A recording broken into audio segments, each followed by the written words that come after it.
Welcome to Tea Time with Sue. In this episode, University President Sue Thomas sits down with student Krishna Chebolu. Krishna is a junior mathematics major from Hyderabad, India. He works as a student advisor in Missouri Hall and is active in student government, Missouri Hall Council, and Namaste, Nepal. Let's jump into the conversation. All right, so we are back with another episode of Tea Time with Sue, and I am super excited to have you here with me, Krishna. So before we get started, why don't you give everybody your name, your major, where you're from, all that basic kind of information. Yeah. Well, my name is Krishna. I am a junior math major at Truman. I am a student advisor at Missouri Hall, and I'm an international student from India. Yeah.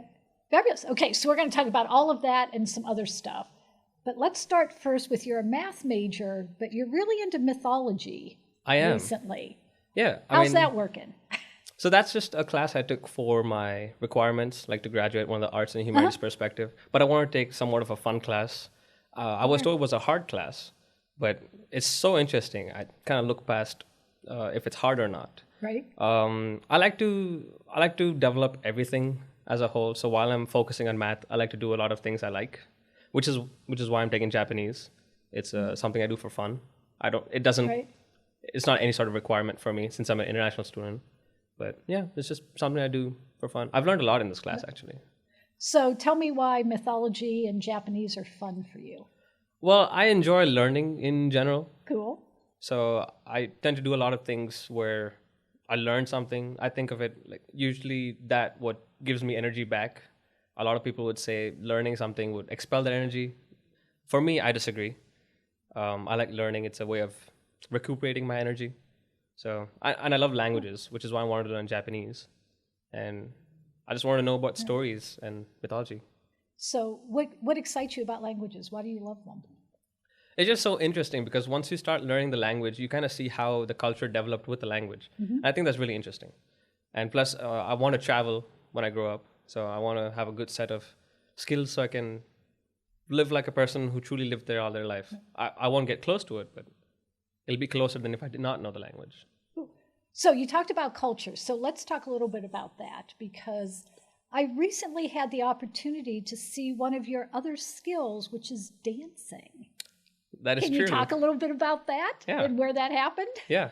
Well, you're talking about the Dasain and Tihar night, which is one of the organizations that I'm in, Namaste, Nepal. Uh-huh. It is, I think, the only South Asian student organization on campus. So I did dance. I was also the host for the event. So we celebrated Dasain and Tihar. In India, we celebrate Tihar, which is kind of like Diwali, I'd say. But very, very nice. It's a good family time back home. Usually we get off from people who work in their offices get off and schools are also off. Mm-hmm. So we spend a lot of time at home getting to know each other, kind of eat a lot of food, enjoy each other's company. And that's kind of what we did the event for. So we all enjoy each other's company. I hope you enjoy it. Yeah. Well, not only did I enjoy all the company, the food was fabulous. Oh, yeah. Right? The entertainment and the talent was amazing. I agree. So how long did it take you to learn how to do that dance? I think, so we started talking about it about a month or month and a half prior to the event. Because we had an event like this last year, and we also did a surprise performance. So, I mean, I guess this was not technically a surprise, but it wasn't on the agenda. Right. A month and a half. Because it was the officers of the organization, right? Yeah. Mm-hmm. Yeah. So people usually don't expect, like after the closing remarks, you'd have some sort of performance, which we did, and I think it was wonderful. About a month and a half, but we practiced maybe weekly once or twice. Up until the event. We actually did not practice the 4 days right before the event because we were all so busy. Right. Yeah. So were you a dancer before or did you just have to learn this recently? No, I like to think I'm flexible, but I did not, I won't consider myself a dancer. But we did have dancers on the roster of the 5 people. I think 2-3 of them are good dancers. I'm not super bad. No, you were good. You were good. Oh, thank you. But yeah.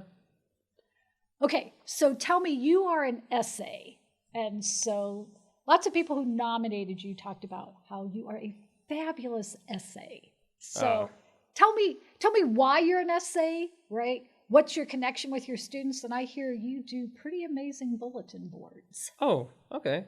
Well, before going, I'm going to give a shout out to my residence life people, Res Life. But that's something we like to do. But anyway, as an essay, I do really enjoy being an essay. Bulletin boards, I enjoy drawing and making art, and I don't get a lot of time to do it with the other things I do for fun. So I figured this would be one of the more creative outlets. So I draw my own boards and stuff like that, which I think are really interesting. My most recent board is a take on That's What She Said. So our board is supposed to be on interrupting oppression. Okay. So I have big letters that I drew saying That's What She Said, and I put a few influential women and what they said. So it's That's What She Said and what she actually said. Cool. So who are the women? I think amongst them I put Rosa Parks, Malala Yousafzai, and I'm blanking on two more, but I have two more on there. Okay, so where can people see this? I live in Missouri 3 South. 3 South? So if you go to the 3 South wing of the Missouri Hall, you can see it over there. For my students, I like to go above and beyond. I think growing up kind of in the way I did led me to see what part of being a student was most enjoyable and try to capitalize on that. Primarily because of probably the high school. So during my high school, I did a lot of introspection, reflection because of the way the school was designed, which I'll talk about. But yeah, I just I want to give them a sense of belonging at Truman. So that's kind of what I like to focus on. Well, given what we heard, you are absolutely achieving that goal. I'm so glad to think that. Which is fabulous, right? Because students being able to connect is what keeps them at Truman, allows them to excel, right? Yeah. To achieve their potential, those kinds of things. So the work that you're doing is really, really important in that. Yeah, I like to think so. So going on that, you had experience, right, in high school kind of living on campus, but in a very different kind of way. Can you talk about your boarding school experience? Yeah, so I studied in Varanasi, India, which is a city in India. I think one of the oldest cities in the world. But anyway, so my campus was right next to the river Ganga, which is one of the mightiest rivers in India. It's called Rajghat Besant School. It was founded by a philosopher, Jiddu Krishnamurti, who was a famous education philosopher. So I did a lot of reading over there, which I really enjoyed. But that school was different in the sense, like, because of his philosophies, it didn't necessarily agree with how conventional schooling was done in India. So the school was kind of cut off from the real world.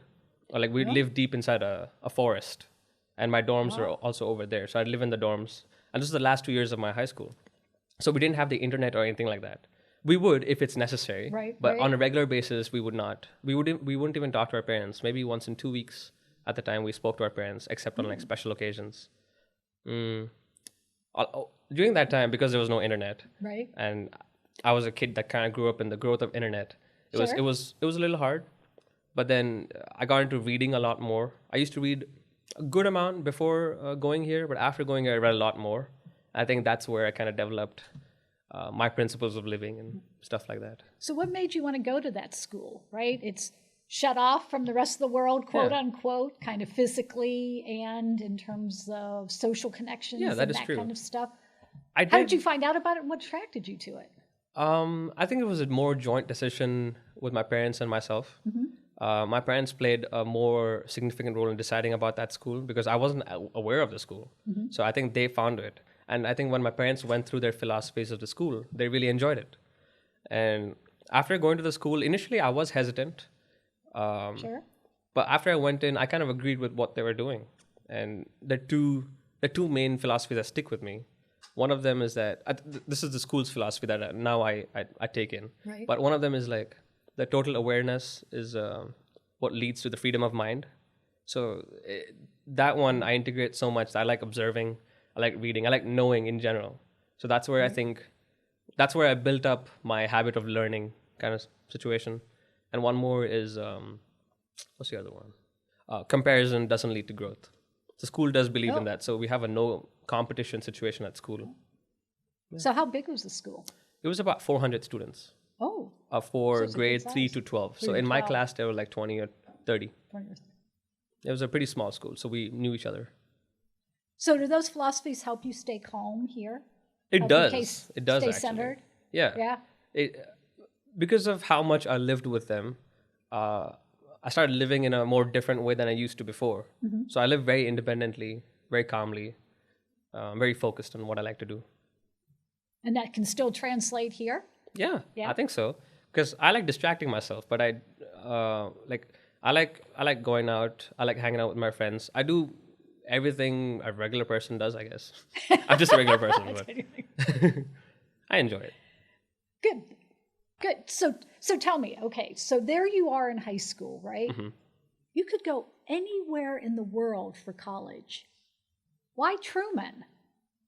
The Fisk Guide to Colleges. Really? Yeah, Truman was on the top 10 best to buy colleges in the public university section, and I applied.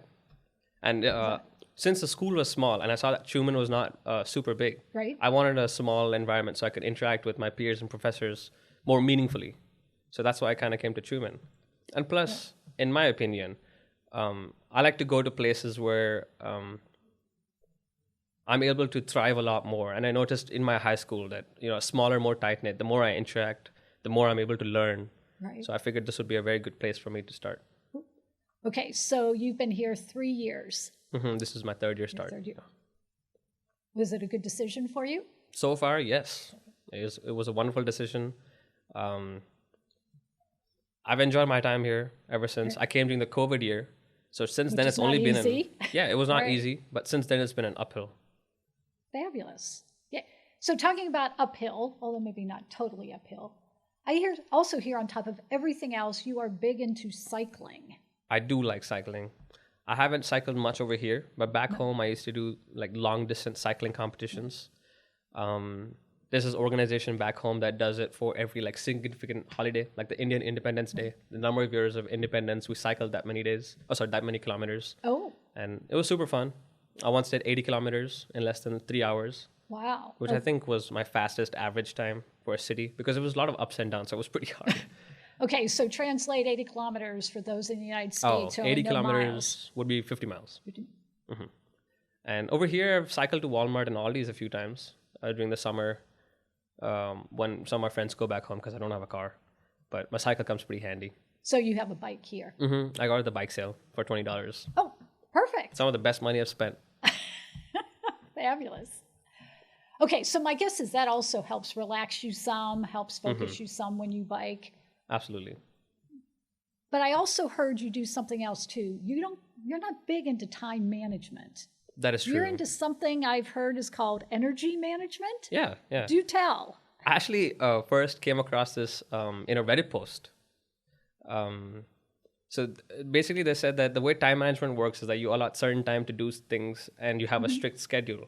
Right. But energy management, I believe, is a little bit more flexible. And I do advocate this for my residents in the building. And I keep telling them that you should change your definition of consistency and time management. So the way energy management works is that as tasks come to me, I assign them an energy level. Like this is a low energy task, a high energy task, or an energy recuperating task. And then depending on how I feel, I take in and do that task. So time management, say in a week you'd have, today I'm going to study 3 hours from this time to this time. But but some days you just don't feel like you want to study a certain subject. Like sometimes math can be pretty heavy. And sometimes? Yeah. Sometimes math can be pretty heavy. So I don't want to do math. But I'd rather I want to do something. So I'll just pick a low energy task. But if I had time management, the expectation set that, I'm going to do 2 hours of math and then I don't end up doing math, it's gonna haunt at me that, I set this expectation for myself and I didn't meet it. But with energy management, you have the expectation of doing something and you did do something.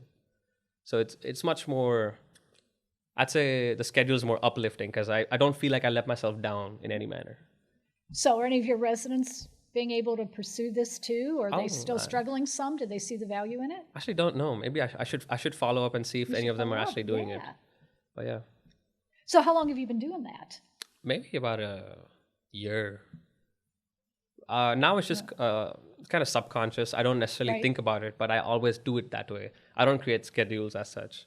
I have all my tasks listed, and I just pick which one I'm feeling like. And obviously prioritizing deadlines. Sure. But I pick ones I'm feeling good about and I finish them. So are you a content person, a happy person? Oh, I'd say so. How do you approach life? I mean, given everything you're talking about. I think I lead a very nice, comforting life. I go out of my comfort zone a lot, but I go about it in a comfortable manner. So I think I lead a very happy life. So can you explain that to people? Going outside your comfort zone in a comfortable manner? I think, so when people say go out of your comfort zone, a lot of people could take it as like blindly risk taking. I work under a certain framework or structure about how I'm going to go about this. So if I'm doing something new, for example, this interview, like I definitely took a lot of time to prepare, as much as looking at your CV. So I no. because I wanted to know. Well, that was boring. No, it's actually very nice. I kind of formatted my CV based on yours. Oh, all right. Because yours was 13 pages. I know, that's probably too long. No, but it was wonderful. It was good. I have 2-3 articles that I think you were part of that I want to read later on.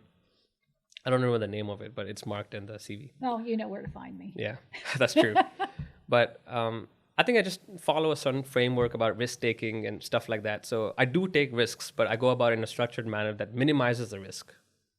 So yeah, that's interesting. It fits with, I have this conversation with students about how we're bulldogs, but you should also be a cat. Yeah. Right? And the idea is cats go up really high, but they don't freak out because they know if they step off, they're going to land on their feet. That is true. And so it's the whole idea, just like you're talking about, of taking calculated risks. Yeah, I like taking, that's a good word actually. I like taking calculated risks. Yeah, and having enough confidence that you know you're going to land on your feet. So no matter whether you're disoriented, feeling upside down, regretting you stepped off the ledge, you know you're going to land on your feet, so you do it. I mean, I don't always know I'm going to land on my feet, but I have confidence that I'm definitely not going to land on my face. Oh, close enough. Yeah. So I'll survive. Okay, so you have about 1.5 years left at Truman. Mm-hmm. You've been doing all kind of cool things. Are there things on your bucket list to do here before you go? I think I've fulfilled everything. I think mainly just I want to make sure I have space to take a lot more fun classes. Like I intend to take Japanese all the way till 302. Cool. And as long as I can keep taking fun classes, I think I'll be all right. Okay, so I'm going to do something for your bucket list, right? Okay. And I don't know if it's on your bucket list, but you now need to put it on and take it off. I will. And that's pulling something out of the teapot. Okay. So my favorite part is I don't have to pull anything out of the teapot this time. Pull it this time? You pull it out. It's for you. So reach on in there and grab something. Pick a good one. I mean, I'll pick one. I don't know if it's good.